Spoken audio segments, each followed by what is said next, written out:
GS ज्ञान सरोवर के YouTube channel में आपका स्वागत है। तो चलिए आज हम लोग इस वीडियो में इंडियन पॉलिटी सब्जेक्ट के अंतर्गत संविधान की प्रस्तावना चैप्टर से बनने वाले जितने भी क्वेश्चन हैं उसको हम लोग इस वीडियो में देखेंगे, जो कि प्रत्येक एग्ज़ाम के लिए बहुत ही हेल्पफुल होगा।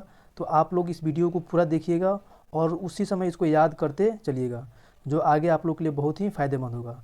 तो आइए वीडियो को स्टार्ट करते हैं। पहला क्वेश्चन है, भारतीय संविधान के किस भाग को उसकी आत्मा की आख्या प्रदान की गई है? तो इसका सही आंसर हो जाएगा ऑप्शन ए प्रस्तावना, यानी कि जो भारतीय संविधान की प्रस्तावना है इसको भारतीय संविधान की आत्मा भी कहा जाता है। अगला क्वेश्चन है क्वेश्चन नंबर 2, संविधान निर्माताओं ने किस पर विशेष ध्यान दिया था? तो संविधान निर्माताओं ने सबसे ज़्यादा ध्यान प्रस्तावना पे दिया था। ठीक है, तो इसका आंसर हो जाएगा ऑप्शन ए। आगे बढ़ते हैं क्वेश्चन नंबर 3, भारत में जनप्रिय संप्रभुता है क्योंकि भारत के संविधान की प्रस्तावना शुरू होती है इन शब्दों से। तो भारत की संविधान जो है वो शुरू होती है हम भारत के लोग, इसलिए इसका आंसर हो जाएगा ऑप्शन डी। आगे हम लोग बढ़ते हैं क्वेश्चन नंबर 4 में, भारत को गणतंत्र क्यों कहा जाता है? तो भारत को गणतंत्र इसलिए कहा जाता है क्योंकि यहाँ राज्य का प्रमुख निर्धारित अवधि के लिए निर्वाचित होता है, यानी कि जो यहाँ के शासन करने वाले जो सर्वोच्च यानी राष्ट्रपति हैं उनका निर्वाचन होता है। ठीक है, अगला क्वेश्चन है 5, भारत एक है। तो भारत इसमें क्या है? धर्मनिरपेक्ष राष्ट्र है, हिंदू राष्ट्र है, हिंदू मुस्लिम राष्ट्र है, या इनमें से कोई नहीं? तो भारत एक धर्मनिरपेक्ष राष्ट्र है। अगला क्वेश्चन है, धर्मनिरपेक्षता का अर्थ क्या है? ठीक है, तो धर्मनिरपेक्षता का अर्थ राज्य सरकार द्वारा किसी धर्म को स्वीकार नहीं करना, यानी जो सरकार है वो किसी धर्म को स्वीकार नहीं करेगी और हर धर्म को समान संरक्षण प्रदान करेगी। आगे बढ़ते हैं, नेक्स्ट क्वेश्चन है क्वेश्चन नंबर 7, भारत एक धर्मनिरपेक्ष राज्य है, इसका मतलब है कि भारतीय राज्य, फिर वही क्वेश्चन है रिपीट किया हुआ, इसका आंसर हो जाएगा ऑप्शन डी, किसी निश्चित धर्म का समर्थन नहीं करता है, यानी इसका कोई अपना धर्म नहीं है, सभी धर्म को समान महत्व देती है। अगला क्वेश्चन है क्वेश्चन नंबर 8, गणतंत्र होता है यानी गणतंत्र राष्ट्र कौन होता है? तो इसका सही आंसर हो जाएगा ऑप्शन डी, राज्य जहां अध्यक्ष वंशानुगत रूप से न हो, यानी कि जो शासन करता हो वो वंशानुगत रूप से न हो, वो चुन के आए समय समय पे। ठीक है, तो वैसे देश को गणतंत्र राष्ट्र या गणतंत्र देश कहा जाता है। अगला क्वेश्चन है क्वेश्चन नंबर 9, निम्नलिखित में से वे दो शब्द कौन से हैं जिनका समावेशन 42वें संविधान संशोधन द्वारा संविधान की उद्देशिका में किया गया था? तो इसका सही आंसर हो जाएगा ऑप्शन सी, समाजवादी और धर्मनिरपेक्ष, यानी ये जो समाजवादी और धर्मनिरपेक्ष जो शब्द हैं 42वें संविधान संशोधन 1976 में इसको जोड़ा गया था। अगला क्वेश्चन है क्वेश्चन नंबर 10, भारतीय संविधान की प्रस्तावना में भारत को किस रूप में घोषित किया गया है? तो भारतीय संविधान की प्रस्तावना में भारत को एक संप्रभुत्व समाजवादी धर्मनिरपेक्ष प्रजातांत्रिक गणराज्य घोषित किया गया है, तो इसलिए इसका आंसर हो जाएगा सी। आगे बढ़ते हैं हम लोग क्वेश्चन नंबर 11, भारत एक गणतंत्र है, इसका अर्थ है, यानी कि इसका अर्थ क्या है, गणतंत्र का अर्थ क्या है? तो इसका सही आंसर हो जाएगा ऑप्शन सी, भारत में वंशानुगत शासन नहीं है, यानी यहाँ पे राजा महाराजाओं जिससे पहले हुआ करता था कि राजा अगर शासन करता है तो राजा के जाने के बाद फिर उसका बेटा शासन करेगा, तो वैसी पद्धति इसमें नहीं है। ठीक है, उसी को हम लोग कहते हैं गणतंत्र सिस्टम। ठीक है, क्वेश्चन नंबर 12, निम्नलिखित में से कौन सा शब्द भारत के संविधान की उद्देशिका में नहीं है? तो इसका सही आंसर हो जाएगा लोक कल्याण, यानी ऑप्शन डी सही हो जाएगा। समाजवादी है, पंथ निरपेक्ष भी है और प्रभु संपन्न भी है, लोक कल्याण नहीं है। ठीक है, अगला क्वेश्चन है क्वेश्चन नंबर 13, कल्याणकारी राज्य का उद्देश्य क्या है? कल्याणकारी राज्य का उद्देश्य क्या है? इसका सही आंसर हो जाएगा ऑप्शन बी, कमजोर वर्गों के कल्याण का प्रबंध करना। ठीक है, कमजोर वर्ग के कल्याण का प्रबंध करना। नेक्स्ट क्वेश्चन है क्वेश्चन नंबर 14, भारत को एक गणराज्य मुख्य रूप से माना जाता है क्योंकि राजाध्यक्ष का चुनाव होता है। सही बात है, इसका आंसर हो जाएगा ए, क्योंकि यहाँ पे जो राजाध्यक्ष होते हैं उनका चुनाव होता है, न कि वो वंशानुगत होते हैं, इसलिए इसका सही आंसर हो जाएगा ए। अगला क्वेश्चन है क्वेश्चन नंबर 15, भारतीय संविधान की प्रस्तावना के सिलसिले में निम्नलिखित में से कौन क्रम सही है, यानी कि पहले कौन आया था उसके बाद कौन आएगा? ठीक है, तो इसका सही आंसर हो जाएगा आपको ऑप्शन नंबर डी, सबसे पहले सार्वभौम सत्ता संपन्न, उसके बाद समाजवादी, फिर धर्मनिरपेक्ष, फिर जनवादी गणतंत्र। आगे बढ़ते हैं, क्वेश्चन नंबर 16 पे आते हैं। संविधान की प्रस्तावना में प्रयुक्त शब्द सेकुलर का अर्थ क्या है? तो सेकुलर को ही हिंदी में हम लोग कहते हैं धर्मनिरपेक्ष। तो इसका सही आंसर हो जाएगा ऑप्शन ए, सभी नागरिकों को धर्म एवं उपासना की स्वतंत्रता, यानी जो भी व्यक्ति हैं वो अपने अपने धर्म को मान सकते हैं, उसकी उपासना कर सकते हैं। क्वेश्चन नंबर 17 है, धर्मनिरपेक्ष भारत के संविधान की प्रस्तावना में जोड़ा गया था, इसके विषय में निम्नलिखित कथनों में से कौन सही है? तो सबसे पहले हम लोग कथन को पढ़ लेते हैं। कथन एक है, यह वर्ष 1976 में जोड़ा गया था। दूसरा है, यह 44वें संविधान संशोधन द्वारा जोड़ा गया था। तीसरा, यह 42वें संविधान संशोधन द्वारा जोड़ा गया था। और चौथा, यह मूल प्रस्तावना में था। तो इसमें अब कौन से कूट सही होंगे? तो इसका सही आंसर हो जाएगा बी, यानी कि देखिए जो धर्मनिरपेक्ष शब्द है 1976 में जोड़ा गया था, ये सही है। 44वें संविधान संशोधन द्वारा जोड़ा गया, ये गलत है। 42वें संविधान संशोधन द्वारा इसको जोड़ा गया, ये भी सही है। और ये मूल प्रस्तावना में नहीं था, यानी इसको बाद में जोड़ा गया, तो इसलिए इसका सही आंसर हो जाएगा ऑप्शन बी। नेक्स्ट बढ़ते हैं, क्वेश्चन नंबर 18, भारतीय संविधान की प्रस्तावना में लिखित हम भारत के लोग से क्या अर्थ निकलता है? तो इसका सही आंसर हो जाएगा ऑप्शन बी, संविधान का निर्माण भारत की जनता द्वारा हुआ है, यानी जो संविधान के निर्माण करता थे वो भारत की जनता द्वारा किया गया, मतलब ये प्रत्यक्ष रूप से नहीं किया गया है, अप्रत्यक्ष रूप से किया गया। क्वेश्चन नंबर 19, समाजवाद का अर्थ क्या है, यानी समाजवाद क्या है? तो इसका सही आंसर हो जाएगा सी, सामाजिक न्याय, यानी कि जब सामाजिक न्याय मिलती है उसी को हम लोग समाजवाद कहते हैं। आगे बढ़ते हैं क्वेश्चन नंबर 20 की ओर। तो यह 42वें संविधान संशोधन द्वारा प्रस्तावना में निम्नलिखित में से कौन सा शब्द जोड़ा गया है? ठीक है, 42वें संविधान संशोधन में प्रस्तावना में कौन से शब्द को जोड़ा गया है? तो समाजवाद शब्द को जोड़ा गया, जो कि पहले भी क्वेश्चन आ गया। नेक्स्ट क्वेश्चन 21 नंबर, भारतीय संविधान की आत्मा किसे कहा जाता है? तो भारतीय संविधान की आत्मा प्रस्तावना को कहा जाता है, इसलिए इसका सही आंसर हो जाएगा ऑप्शन ए। नेक्स्ट क्वेश्चन है क्वेश्चन नंबर 12, भारत में लौकिक सार्वभौमिकता है क्योंकि संविधान की प्रस्तावना प्रारंभ होती है हम भारत के लोग शब्द से, इसलिए इसका सही आंसर हो जाएगा ऑप्शन ए। नेक्स्ट क्वेश्चन है क्वेश्चन नंबर 23, भारतीय संविधान की प्रस्तावना पर किस क्रांति का प्रभाव नहीं झलकता है? तो भारतीय संविधान की प्रस्तावना पे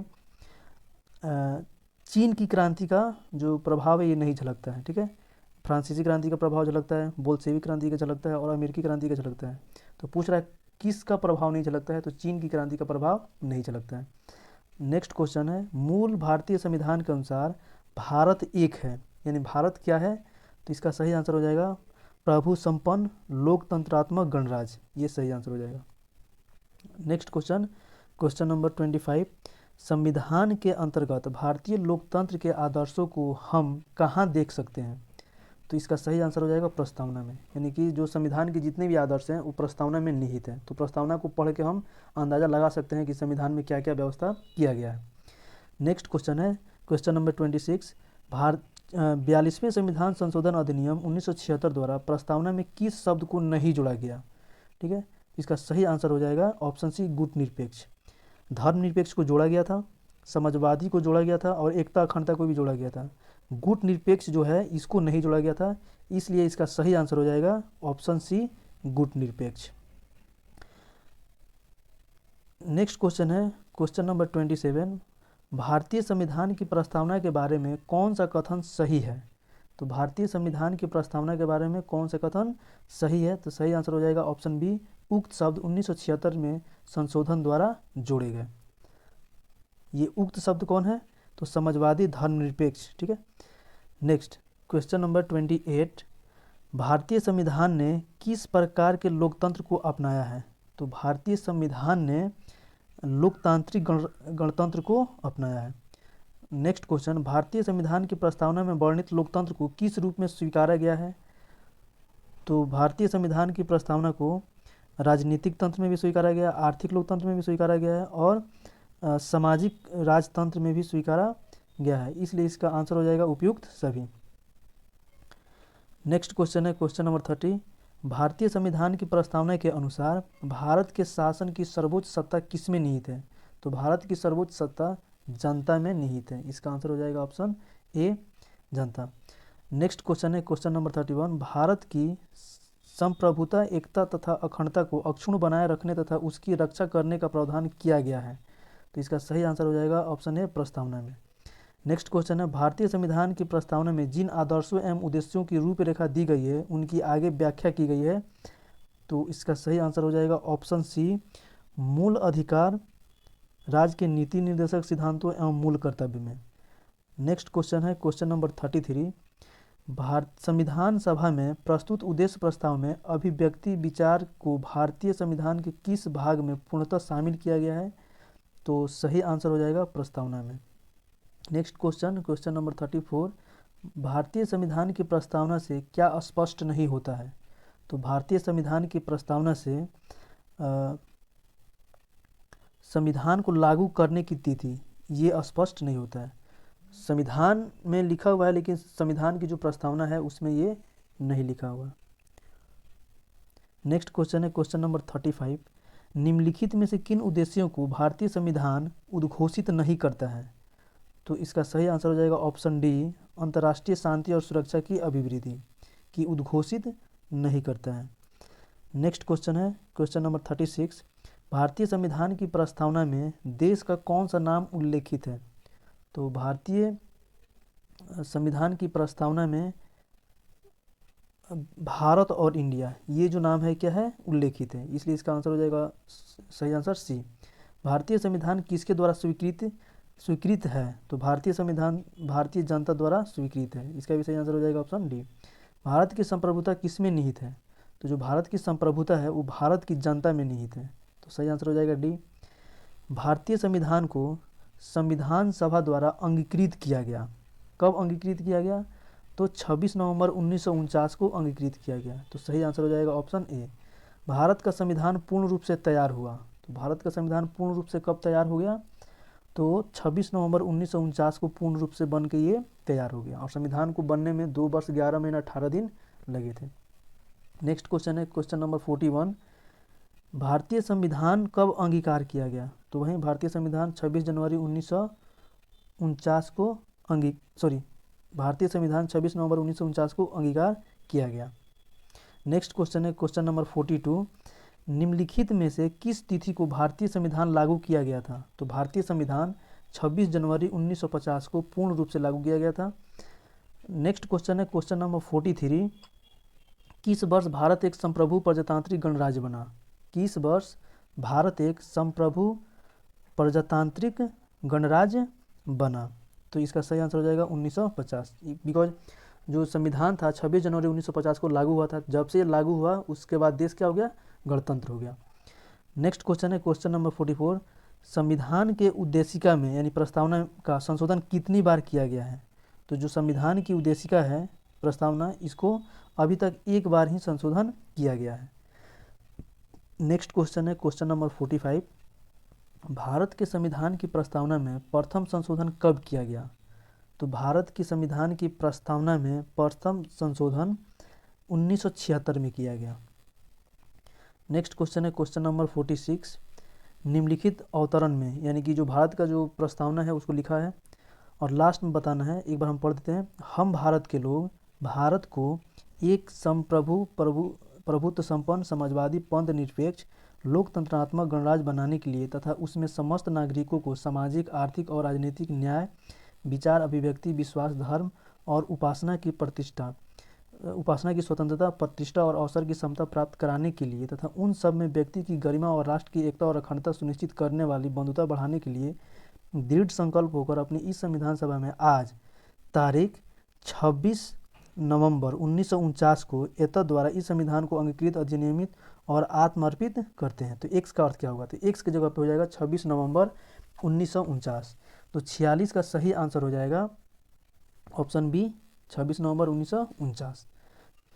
नेक्स्ट है क्वेश्चन नंबर 47, संविधान की प्रस्तावना सभी भारतीय नागरिकों को निम्न में से कौन सा एक उपलब्ध कराने की वायदा नहीं करता है। ठीक है, तो जो संविधान की प्रस्तावना है इसमें जो पूजा की समानता है इसको पूर्ण करने की यानी उपलब्ध कराने की वायदा नहीं करता है, यानी कि ये सभी को नहीं कहेगा कि पूजा कीजिए, जिसको पूजा करने की आस्था है वो अपनी पूजा कर सकता है।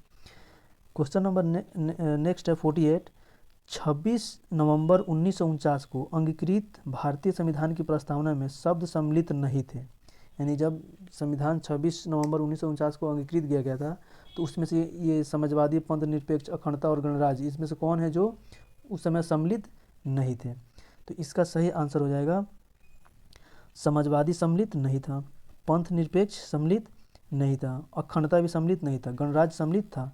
तो इसलिए इसका सही आंसर हो जाएगा ए, 1, 2 और 3। ठीक है, समाजवादी, पंथ निरपेक्ष और अखंडता। आगे बढ़ते हैं, क्वेश्चन नंबर 49। संविधान की उद्देशिका के संबंध में निम्न स्थानों पर विचार करिए और दिए गए कूट की सहायता से बताइए कि इनमें से कौन सही है। पंडित नेहरू द्वारा प्रस्तुत ऑब्जेक्टिव प्रस्ताव अंततोगत्वा उद्देशिका बना। दूसरा है इसकी प्रकृति न्याय योग्य नहीं है। तीसरा, इसका संशोधन नहीं किया जा सकता है। संविधान की विशिष्ट प्रावधानों को यह रद्द नहीं कर सकता है। तो अब इनमें से कौन कौन से सही है और कौन गलत है? तो चलिए देखते हैं। 1 नंबर यानी जो नेहरू जी का ऑब्जेक्टिव प्रस्ताव था, यही उद्देशिका बना, ये सही है। ठीक है, इसकी प्रकृति न्याय योग्य नहीं है, ये भी सही है। और इसका संशोधन नहीं किया जा सकता, ये गलत है, क्योंकि 1976 में इसका संशोधन किया जा चुका है। संविधान के प्रविष्ट प्रावधानों को यह रद्द नहीं कर सकता, ये भी बात सही है। इसलिए इसका ऑप्शन सही हो जाएगा 1, 2 और 4। तो ऑप्शन बी क्या हो जाएगा? इसका सही आंसर हो जाएगा। आगे बढ़ते हैं क्वेश्चन नंबर 50 की ओर। भारतीय संविधान की उद्देशिका में परिवर्तन किस संशोधन अधिनियम के द्वारा किए गए थे? तो भारतीय संविधान की उद्देशिका में जो ये संशोधन हुआ था वो 42वां संशोधन था और 1976 में किया गया था। तो इसका सही आंसर हो जाएगा ऑप्शन सी। नेक्स्ट क्वेश्चन है 51।